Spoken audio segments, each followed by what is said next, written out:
مال غنیمت کو جو مسلمانوں کا مشترکہ مال ہے اس کو اپنی ذاتی دولت قرار دیا جانے لگے۔ سرکاری خزانہ ہے، جس کو موقع ملے ہاتھ پھیرنے لگ جائے۔ یہ ایم پی ہے، یہ ایم این ہے، یہ ڈی سی صاحب، یہ جتنے لوگ ہیں وہ سارے کے سارے اس کو کیا کرنے لگ جائیں؟ اپنا ذاتی مال سمجھنے لگ جائیں۔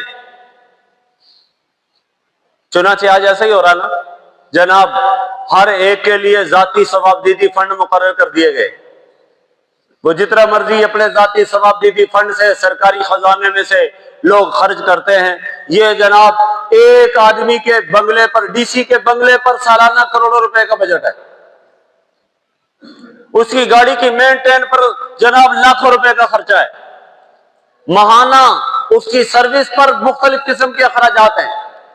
فرمایا اذا اتخذ الفیء دولا، جب سرکاری خزانے کو اپنی ذاتی دولت سمجھا جانے لگے، والزکوٰۃ مغرمہ، اور لوگ اللہ کے فرض کو، زکوٰۃ کو تاوان اور جرمانہ سمجھنے لگے۔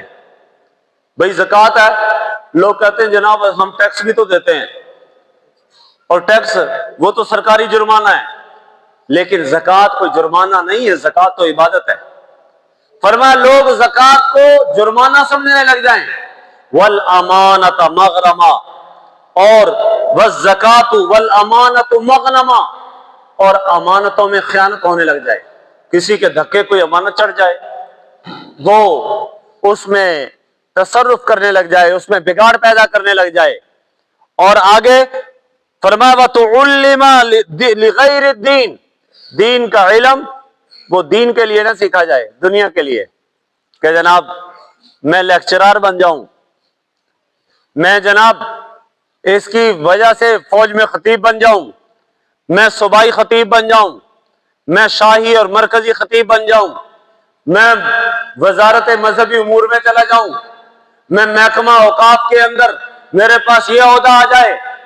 فرمایا جب لوگ اللہ کے دین کو سیکھیں